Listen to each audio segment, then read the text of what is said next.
Welcome to லூமின் Bella's kitchen. இன்னைக்கு லூமின் Bella's கிச்சனில் ration புழுங்கல் அரிசியில் இடியாப்ப மாவு எப்படி பண்ணுறதுன்னு பார்க்கலாம்.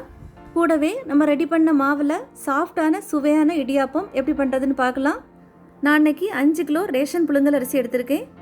உங்களுக்கு எவ்வளோ தேவையோ அவ்வளோத்துக்கு நீங்கள் எடுத்துக்கோங்க. இதில் கருப்பரிசி கல் எதுவுமே இல்லை, அதனால் கழுகி மட்டும் இதை சேர்த்துக்க போகிறேன். அப்படி கருப்பரிசி ஏதாவது இருந்தால் அதை நீக்கிடணும். அப்போ தான் இடியாப்பம் நல்லா வெள்ளை வெள்ளையர்னு வரும். கழுவிட்டு வந்துடலாம். 2-3 வாட்டி நல்லா கழுவி எடுத்துக்கோங்க. ஊற வைக்க வேண்டிய தேவையில்லை, அப்படியே கழுவி எடுத்துக்கணும். அரிசியை கழுகி வடிகட்ட வச்சுருங்க. நல்லா வெயிலில் காய வச்சிடலாம். நான் இந்த மாதிரி ஒரு பாய் எடுத்திருக்கேன். அதில் இந்த மாதிரி ஒரு துணியை விரிச்சிருங்க. அரிசி அதில் கொட்டிடலாம். நல்லா விரித்து விட்டுறணும்.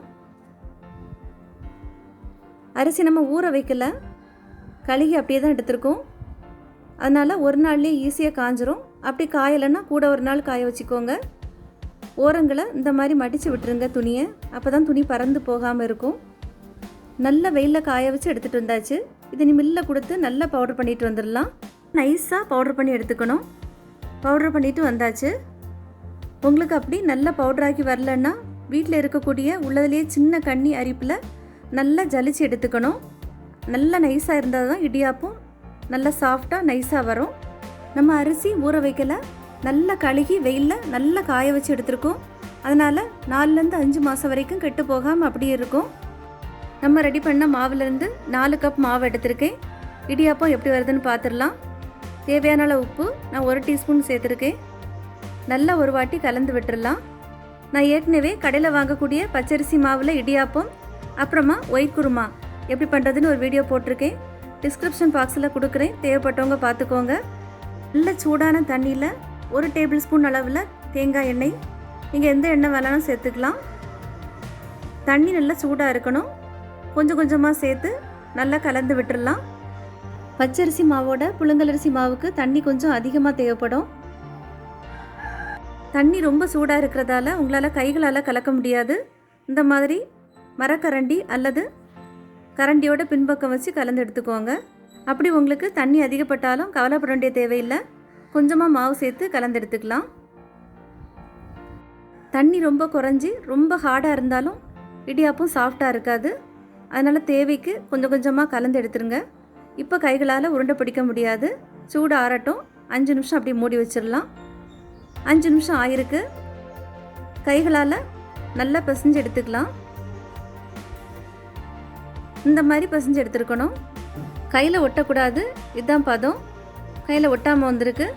இனி இதை உருண்டைகளாக பிடிச்சி இடியாப்ப அச்சில் வச்சு இடியாப்பம் பிழிஞ்சு எடுத்துடலாம்.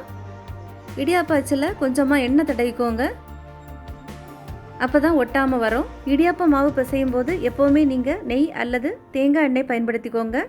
இன்னும் சுவை அதிகமாக இருக்கும். உங்கள்கிட்ட தேங்காய் எண்ணெய் இல்லைன்னா பரவாயில்ல, ரீஃபைண்ட் ஆயில் பயன்படுத்திக்கலாம். உருண்டைகளாக உருட்டி மாவை உள்ளே வச்சிடலாம். மீதி இருக்கக்கூடிய மாவை மூடி வச்சிடலாம். அப்போ தான் காஞ்சி போகாமல் இருக்கும். நான் இப்படி இடியாப்ப தட்டு எடுத்திருக்கேன். உங்கள்கிட்ட இட்லி கூட்டு இருந்தால் அதில் கூட நீங்கள் பயன்படுத்திக்கலாம். இடியாப்பம் பிழிஞ்சிடலாம். இடியாப்பம் இப்படி பிழிஞ்சு எடுக்கும்போது உங்களுக்கு ஈஸியாக பிழிய வரணும். அப்படி இருந்தால் தான் உங்களுக்கு சரியான பதத்தில் இருக்குன்னு அர்த்தம். எல்லா இடமும் ஒரே அளவில் விரித்து பிழிஞ்சு எடுத்துருங்க. ஒரு இடத்துல தடிசாக இருக்கக்கூடாது. எல்லாமே பிழிஞ்சு எடுத்தாச்சு. இனி ஸ்டாண்டில் அடிக்கிடலாம். அதாவது உயரமான பாத்திரம் அல்லது இட்லி பாத்திரத்தில் கொஞ்சமாக தண்ணி வச்சு ஸ்டாண்டை அதில் வச்சிடலாம். நான் அன்றைக்கி குக்கர் எடுத்திருக்கேன்.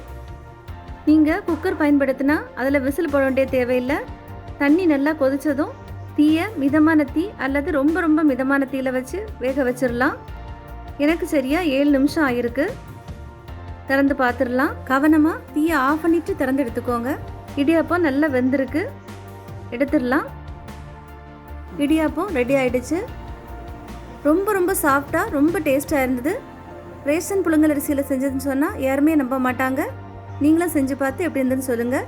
உங்களுக்கு இந்த வீடியோ பிடிச்சிருந்தா லைக் பண்ணுங்கள், ஷேர் பண்ணுங்கள். லூமின் பெல்லாஸ் கிச்சனுக்கு சப்ஸ்கிரைப் பண்ணுங்கள். தேங்க்யூ.